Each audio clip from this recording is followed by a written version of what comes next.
Takže, dobrý večír, teda čusák. Tak vítejte u natáčení, tohle je hra Project Cars, jezdí se tady s autama.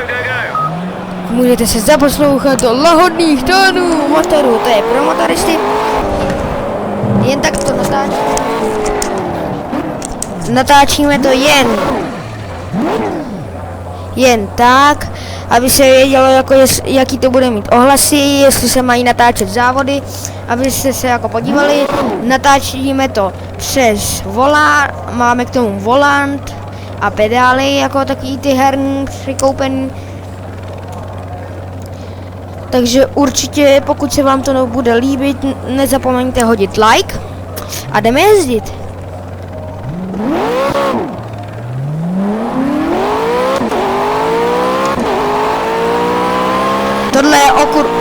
Tohle je jinak okruh v Monze v Itálii.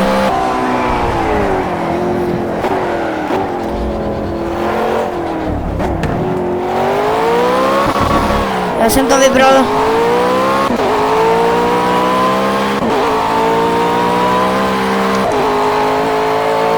A je tady automat, že vám to řadí samo.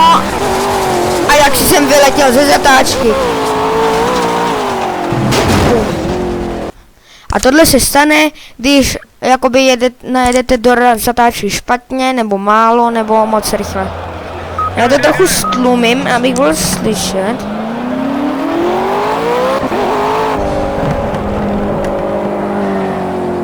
Takhle to snad stačí, ne?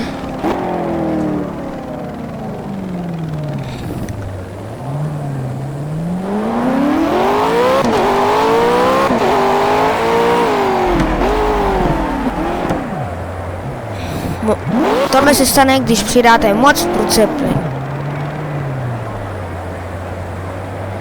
Třeba jako... Vidíte?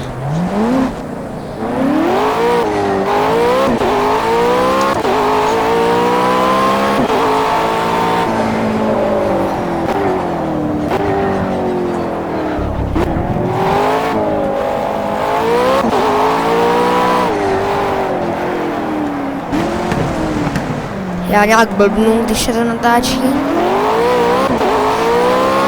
Až já se teďka trochu rozjezdím a pak můžeme vyzkoušet, jestli mi to půjde s driftování. Vidíte, předtím jsem špatně najel, takže mi to nešlo. Teďka jsem to krásně v klidu čistě projel tu zatáčku. Tady povolím pedál a až teď někde brzdím. A jenže, protože já jsem jezdil jenom krátkou verzi, takže já ten okruh neznám. Takže tady vím, že musím přibrzdit, teď mi to říká, že tady by měla být ostrá zatáčka.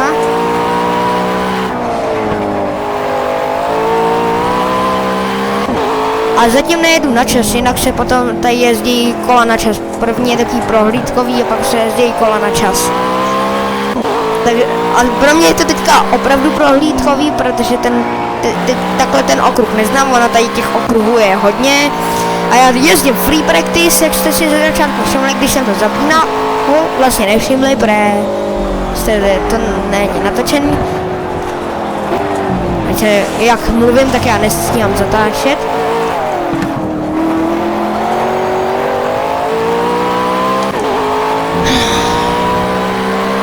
Teď chvíli nebudu mluvit. A zesílím to.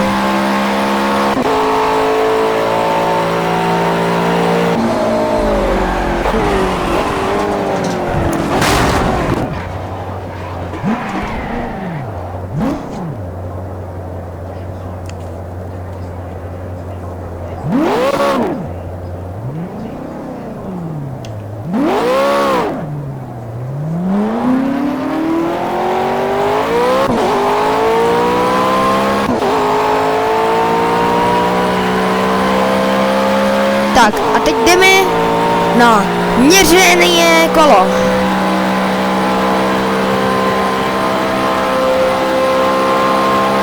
Tři, dva, jedna, teď.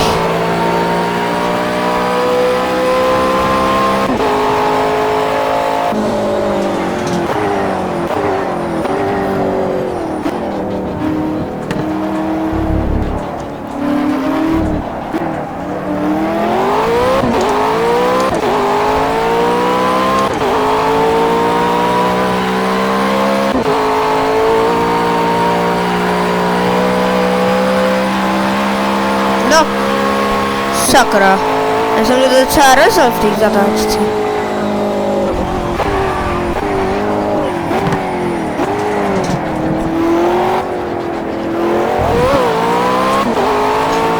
Teď už se to nebude počítat, protože jsem diskvalifikovaný, byl jsem z dráhy. Je vidět, že tam ještě dřív musím zabrzdit. Ono, než zajedu perfektní, dokonalý čas, mi bude trochu trvat, když ten okruh neznám.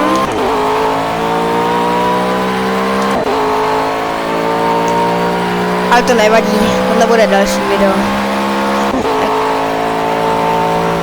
Jak můžete vidět, už natáčím sakra práce.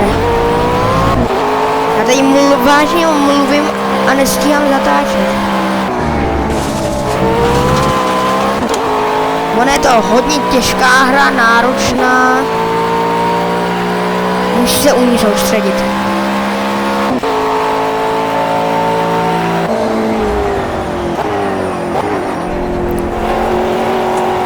A kdo zná auta, tak McLaren je docela známý, hlavně verze MB412C. To byl jeden z prvních automobilů od McLarenu. Dřív totiž dělal formule a takový starý závodní vozy různý a tak podobně. A teď jedu ostrý měřený kolo. Teď nebo nikdy.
Jo, mám tady náskok v této části. To vidíte, je to zelený. Mám náskok nějaký takový.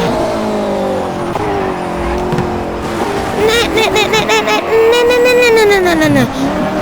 Můžu. Už ztrácím, neprávě.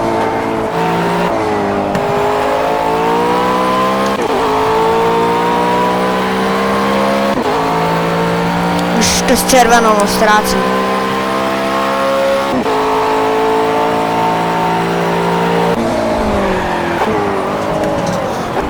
Sakra. Ne.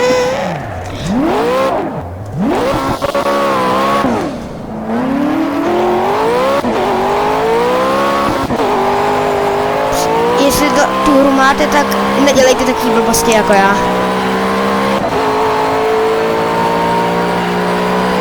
A rovně.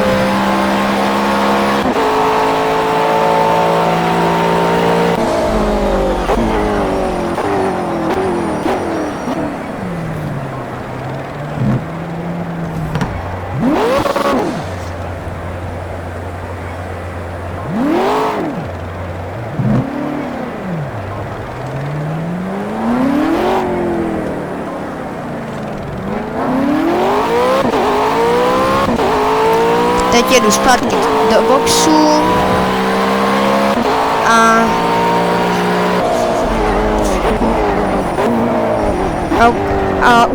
a zajedeme si takhle, ale jenom 2 kola na nejznámějším automobilovém okruhu.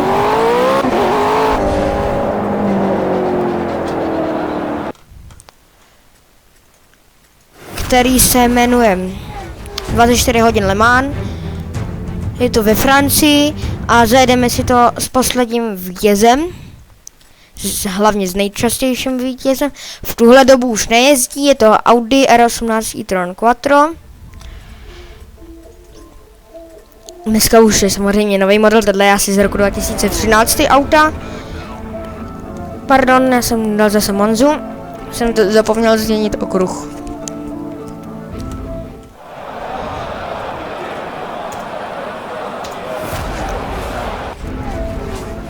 To trochu stlumím.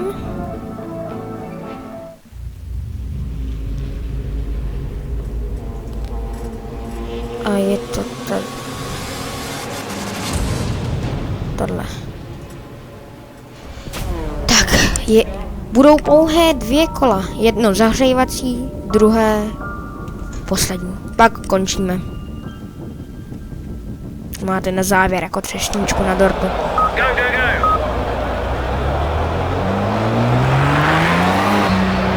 Tady se jezdívá normálně 24 hodin v kuse.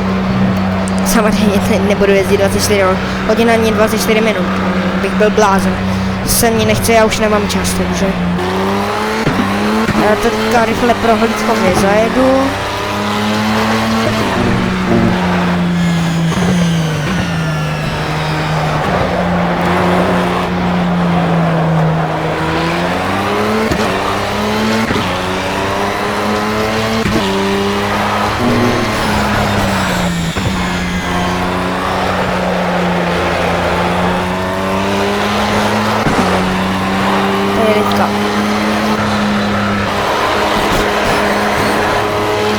A najíždíme na nejdelší, myslím si to, no minimálně to bude jedna z nejdelších rovinek na celém světě okruhových.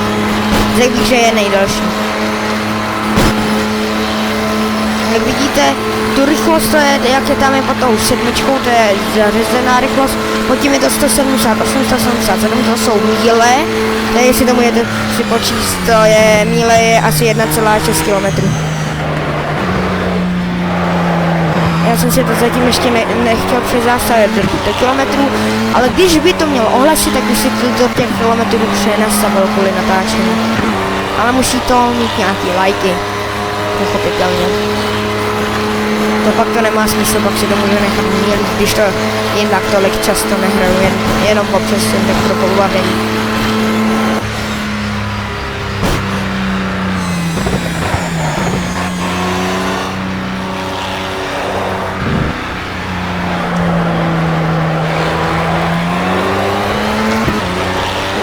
Jinak tohle je jedno z nejrychlejších aut tady.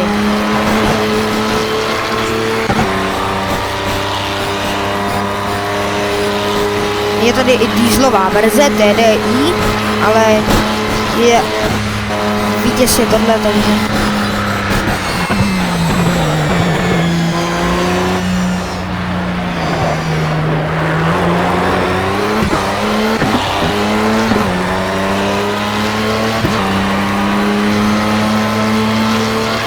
Dojedu po tomhle kole projížděcí, no prohlídkovém takovým zahřívacím pro pneumatiky bude ještě jedno a pak to ukončím. Jak vidíte, ten okruh znám skoro jako své boty.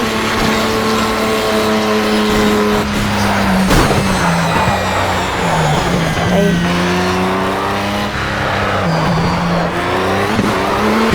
Přesně vím, že tady bude ostrá zatáčka doprava.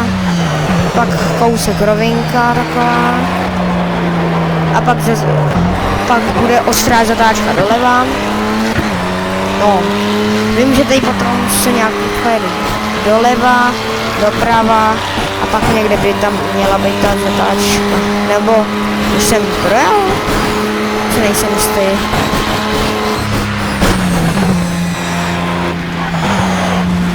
Ne, už jsem ji projel, aha, tak nic. Tak teď jsou tady tyhle serpentíny, po nich bude tady rovinka.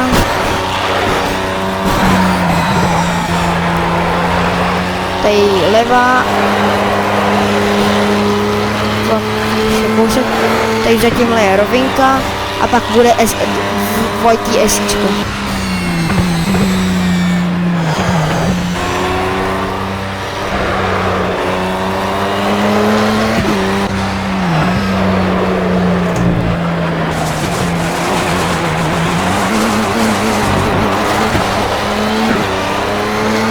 Se mi to měří na čas, tohle je poslední kolo.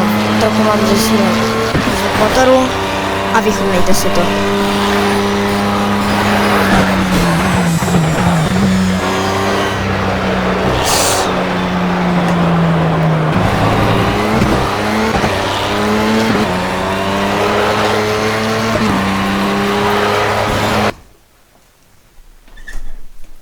Děkuju.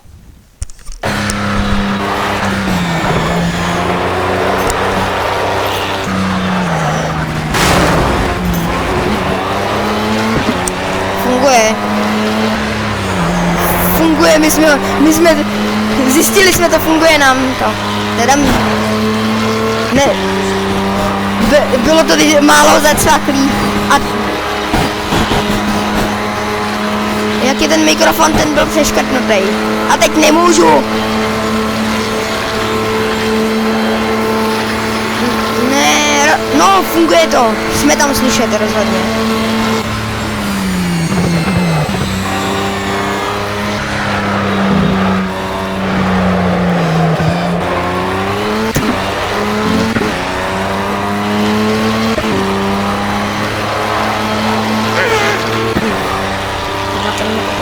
A teď mír.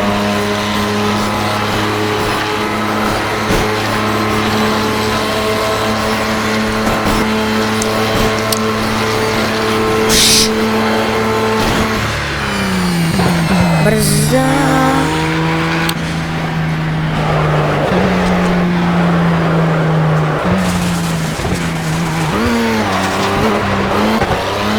Omlouvám se za ten ruch, to přijel můj bratr a mamka tam dole řve, takže normálka.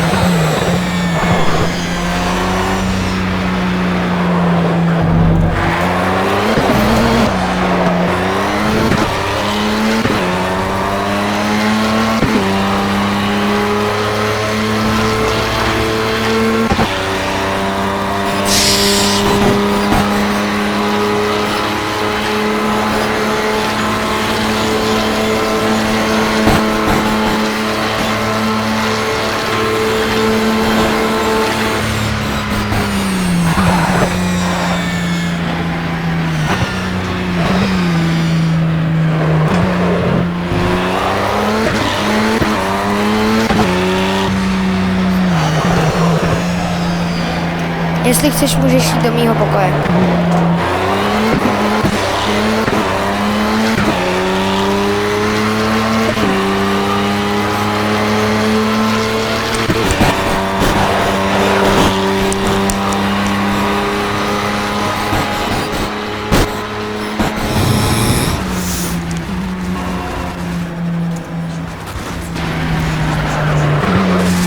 Pardon, ale za tohle já nemůžu, mně se sekla obrazovka, takže proto jsem takhle rozbitej a to bude mít za následek i vysoký čas.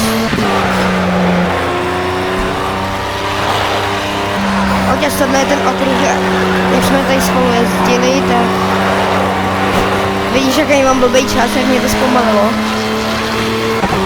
40.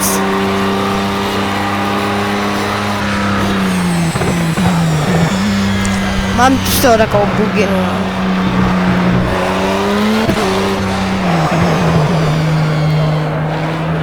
Tak jedeme do pitboxu.